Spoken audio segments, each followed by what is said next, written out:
Just wanted to upload a quick video / podcast recording on however you're ingesting this content about the topic of masculine worship. And, there's nothing new for me to add to this conversation. If you're following this conversation, you've heard everything here, so go ahead and skip this video.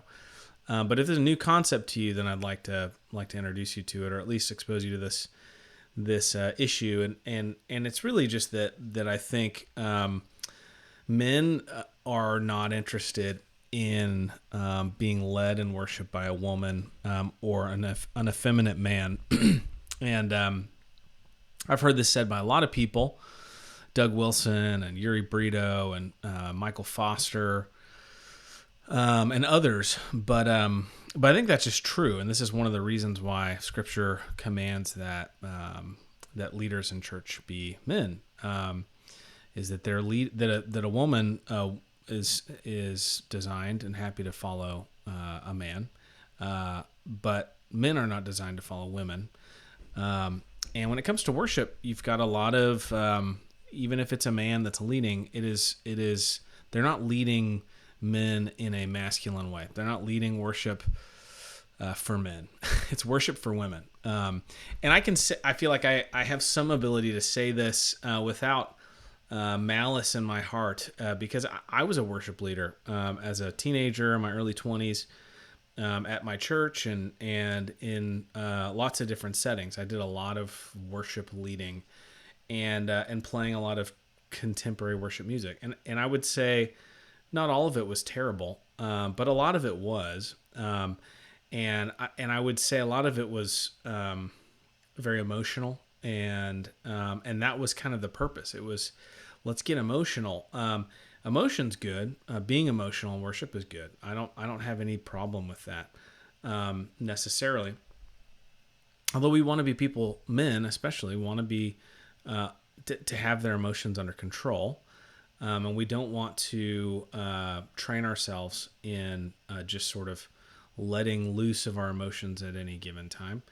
But it's also which emotions, are appropriate for the worship of God. And I think a survey of Scripture will point to emotions like fear and awe, trembling, but also praise and enthusiasm for who God is and what He's doing, and a lot of it is celebrating and thanking God for the victories that He has accomplished, not just Christ on the cross, but also in destroying enemies. We don't have to guess at what appropriate worship music is or should be, because God gave us a book of worship music. There's 150 psalms that we have, and that really should be our template. And the template shouldn't be let's take the verse out of the passage that reminds us that would work best as a Hallmark card, and let's turn that into a worship song, and let's repeat it. Let's repeat it 75 times, almost like a mantra. Let's get into a mantra where we're just like, where we're kind of just turning our brains off and getting ourselves worked up. If you look at Hinduism or different religions that actually practice, have the practice of mantras and of kind of meditation, there's a lot of similarities actually that we're kind of stealing from them. We just sang this at a recent beer and hymns, and I'll talk about that in a second. What is beer and hymns? But somebody requested one of my favorite things about this thing I've been doing for 8 years now called beer and hymns is that these men request the music, and I just say, what do you guys want to sing? And I've got a big hymnal, and undoubtedly it's a lot of masculine hymns, not a big surprise. It's a bunch of men who want to sing "The Son of God Goes Forth to War," or they want to sing, for all the saints, or Luther, a mighty fortress. There's so many glorious, triumphant, masculine songs, hymns, but also we get a lot of requests now from people who attend our church for psalms. We sing a lot of settings of the psalms, and Psalm 76. I'm tempted to read the whole thing. In Judah, God is known. His name is great in Israel. His abode has been established in Salem. His dwelling place in Zion. There he broke the flashing arrows, the shield, the sword, and the weapons of war. Glorious are you, more majestic than the mountains full of prey. The stout-hearted were stripped of their spoil. They sank into sleep. All the men of war were unable to use their hands. I'll stop, but go read Psalm 76. This is a worship song. Can you sing these things? There's a psalm that we sing. Gosh, I'm spacing on which number it is. But we sing a song that talks about, listen, oh you stupid people. It's a direct quote from Scripture. Do we have any hymns or worship songs that call wicked people wicked or stupid? The Psalms do. God's hymn book does. And so I think a lot of these songs make people uncomfortable, make women uncomfortable, perhaps. Although I will just say this: if you look in Scripture for all the songs and poems and speeches given by women, they are some of the most terrifyingly powerful songs in Scripture. If you look at, for instance, the Song of Miriam, in Exodus, she talks about how sing to the Lord, for he has triumphed gloriously. The horse and its rider he has thrown into the sea. That's the song that Miriam sings. And it's one example of many. So I think worship ought to be masculine, and we planted a church here in Huntsville about 2 years ago, and it's grown very quickly. We're like 350 people on Sundays, about 325 members or so, and growing. I mean, we've got 5 or 6 families in the wings that will be joining over the next couple weeks. So it's been, our city's growing, our church is growing. It's exciting, and I don't think it's, I think it's a work of God. It's a phenomena of just being a part of in a city that's growing, and new people coming into town looking for a good church, et cetera, et cetera. So I don't try to take a lot of credit for it, but I do a lot of interviews for new families. And one of the most common things when I say, hey, tell me about how you found us, how'd you find our church and why'd you guys decide to stay? And there's a variety of reasons why people found us. We found it because of fill in the blank. But we stayed because we had never been to a church where the men sang, especially the men sang loudly. And it was uncanny to walk into that worship service and look around and hear all these masculine voices that were loud and actually stronger than all the other voices. And that was, and for a lot of these families, it's like, I don't know what this is, but let's come back and check this out.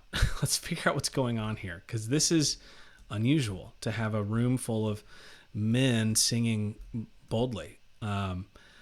And so, one of the things I've said a bunch of times about my own role in this church plan is I don't know that I've brought a whole lot.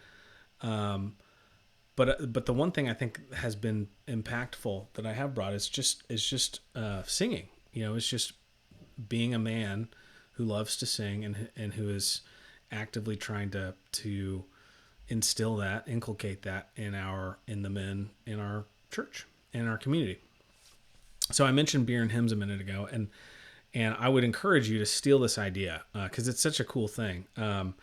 It was something that, there was something like beer and hymns. I think there has been specifically an event called Beer and Hymns or Beer and Psalms in Moscow, Idaho, where we used to live. And I'm sure that was going on before I left. And I think I went to one, but it was like at someone's house. It was a private event. There was beer and they were singing and it was great. It was men. It might have been men and women. Anyway, it was a small thing. But then my friend Joffrey Swait, if you don't follow Joffrey online, you should. Joffrey the Giant. He's wonderful. My dear friend Joffrey was down in South Carolina. I had started a Christian men's rugby team in Moscow, and he was like, "Man, that's such a cool idea. Can I steal that idea?" And I was like, "Yeah, do it." So he started a Christian men's team, and we were called St. Andy's, and he called his team St. Andrews. Same colors and everything. So Christian men's rugby team. So then one day he told me, "Yeah, I've been doing this beer and hymns thing, and we just go to just a group of guys, and we go to a pub and we sing hymns together and fellowship." And I was like, "That's a great idea. Can I steal that from you?" And he was like, "Yeah, go for it." And so we started doing it. I started putting these things together when we first moved here. We made a point of encouraging people to invite their friends from other churches. Just said, "Hey, if you know a guy who you think might be crazy enough to be interested in something like this, send them our way." And for me, part of it was like, I'm just trying to find my people. I'm in a new town, and if you're weird enough and crazy enough to want to go to a public place like a brewery or a pub of all places and sing hymns with me, you're probably someone I want to get to know better, you know? And so it was a great way to just sort of find my people. And I started doing it monthly, and literally, you know, I send out an email. I've grown a mailing list. We probably have 500 or 600 people on this mailing list now. And we've had hundreds of guys from probably close to 100 churches around Huntsville. I stopped keeping tracks several years ago, but it was like at 50 or 60 when I stopped keeping tracks. There's been lots of men from lots of churches, and I'm always encouraging people, go invite your buddies, you know. And we get groups of people from all kinds of random places, guys that like work out together, and hey, you should come to this thing. But all we do is we show up, and I used to bring a little packet of hymns, and now I bring a big box full of hymnals. We just pass them out. Everyone gets a beer and visits for a while, and then we stand up and we sing. And after our first round of singing, somebody prays just to kind of bless the evening, and then we take a break for 20 minutes and just visit and hang out, and then we do another round of singing. And usually we sing 3 or 4 or 5 songs. And I just let guys shout out, "What do you want to sing?" In the early days, I tried to guide it a little more, where I was trying to pick stuff that was like well-known, stuff that most people have grown up with and is common. It's a big enough group now, and they sing loudly enough that if you don't know the song, you're going to pick it up pretty quick. And so I pretty hands off. And I just lead a cappella. It's something I'm comfortable doing. And so that's about all I contribute, is just sending out an email, showing up, and helping get each song started. But that's been a wonderful, I think, way to build a culture in our town of men who love to sing and who are comfortable singing in public. It's like evangelism or public prayer, you know. I mean, it's something that takes it, that especially your first time, feels really weird and takes a little bit of courage. You know, the beer helps. But yeah, it's a wonderful thing. And you know, it tends to be a pretty worshipful time. There are several men, especially their first time UC, will be moved emotionally. Like, wow, this is something special. And it's glorious. We have guys who are raising their hands and closing their eyes, and it's great. So it's emotional. You know, I get emotional. We sang this last time, "Rise Again, Ye Lion-Hearted," which is a glorious hymn, unknown author, I believe, but you know, "Rise Again, it's about the saints of old, you know, the martyrs. You know, "Rise again, ye lion-hearted, saints of old." I'm looking for the lyrics here. I just was looking this up the other day, but it's a glorious hymn, and it gets me every time. You know, I'm inspired, you know, by these saints of old, these men who were unshaken by fear, and in the face of of persecution, of death, died on the arena's bloody sand. And at the end of the song, it says, "Would that I might even, well, I'm trying to find the lyric. I apologize. I don't have it at my hand. But essentially, would that I would have the kind of faith and the kind of courage that these men had." Here it is. I found it. "Would that I might even, as the martyred saints of old, with the helping hand of heaven, steadfast stand in battle bold. O my God, I pray thee, in the combat stay me. Grant that I might ever be loyal, staunch, and true to thee." That's a glorious, glorious hymn. And there's so many. I could just go on and on and on about all the hymns that I love. But that's the thing is having a bunch of men who love worshiping God, who love singing, who feel like men. They can do it while being a man. I think a lot of modern worship music to masculine men feels gay. It feels like this like Jesus is my boyfriend kind of love song, to Jesus, which is just inappropriate, and just a man shouldn't feel comfortable singing that. He is not the bride of Christ. The church is the bride of Christ corporately, but a dude, neither a dude nor a woman should look at Jesus as their boyfriend. And that's gross and that's weird. And that's not how we should think about God. And that's not how we should worship him. And that's a common thing. I mean, I've heard women talk about like, oh, it's so romantic, my relationship with Jesus. And it's like, that's weird. It shouldn't be. He's not your lover. He loves your soul. He loves you, and he loves his bride, the church, and he's faithful and true to her. But that's not like about you and Jesus having a romantic relationship. But so many of our worship songs try to conjure that image and try to have that kind of vibe of, setting the mood for a romantic dinner or something. And we're going to snuggle up to Jesus, and dudes don't feel comfortable singing that stuff. It feels gay, and that's appropriate. They should feel that way. And so consequently, you have a bunch of men who just sit there quiet in church. And, there's other factors. I mean, obviously the worship service is, you have dim lights, like a romantic restaurant or a movie theater, and then everybody on the stage is all mic'd up with loud instruments and everything else. And so nobody can really hear themselves. You can't even really hear yourself think, much less hear yourself or the people around you singing. There have been times, and I'd love to hear this caught on a recording sometime. Maybe if you've seen this, send me this. But like, I would love to hear, just at the height of a worship song, at a contemporary worship service, to hear the power cut out, and all the mics go dead, and all the electric guitars go dead, and just hear what the congregation sounds like singing. Is my experience in most of those settings is you look around and you have people that are like raising their hands and like feeling it, but it's mostly mumbling. It's mostly just like not really singing. Certainly not singing skillfully unto the Lord as we're commanded to do in the Psalms.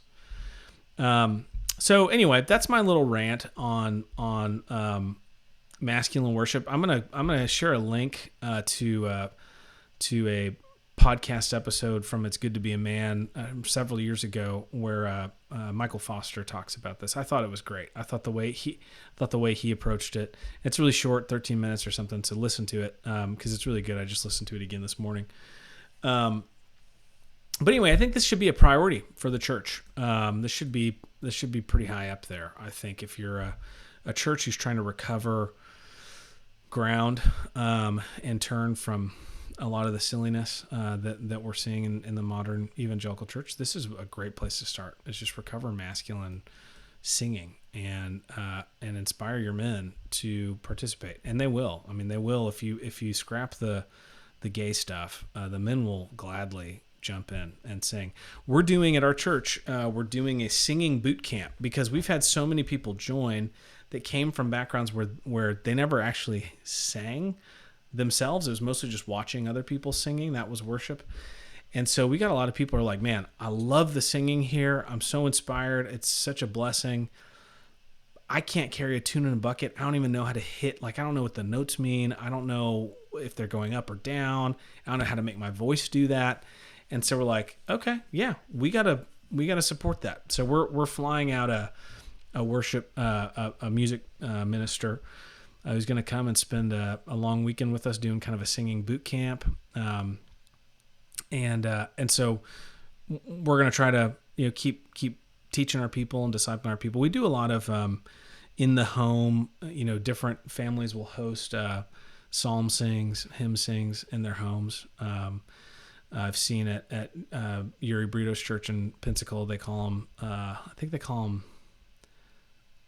psalm roars or hymn roars or something like that. It's a wine and hymn roar or something. And it's like, hey, we're going to get in someone's home. We're going to have some wine and hors d'oeuvres, and we're going to belt out hymns with all the gusto we've got. And there's videos, I think, online of them doing those sorts of things. It's glorious. So anyway, just want to say my bit about the importance of masculine worship. I think it's transformative for the whole family, but especially men need to be engaged in their faith, and it starts with the right worship of God. That's really where it starts, and that's where their souls are shaped and formed and transformed, and that's where they're inspired and filled and blessed and sent out every week. So worship's a big deal. It's a very big deal. It's actually what we're going to be doing for all of eternity, as it turns out. Every picture in the scriptures that we see of heaven is of a worship service. It seems like that's what's happening in heaven.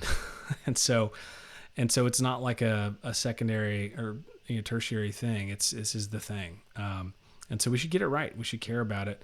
And it shouldn't be the status quo. The status quo should not be that men check out during worship, and during the music part of worship. Men should be leading it. Men should be the leading their families, and worshiping with the most enthusiasm, the most gusto, in their family, and their kids should be following suit, and they will. That's what ends up happening. Is the wife and kids love it. They love following their dad, who is worshiping with gusto. So there it is. Hope that's helpful. Love to hear your thoughts, comments, questions, rebukes. I'm sure there's some. I've made somebody mad. So thanks for listening. We'll talk to you next time.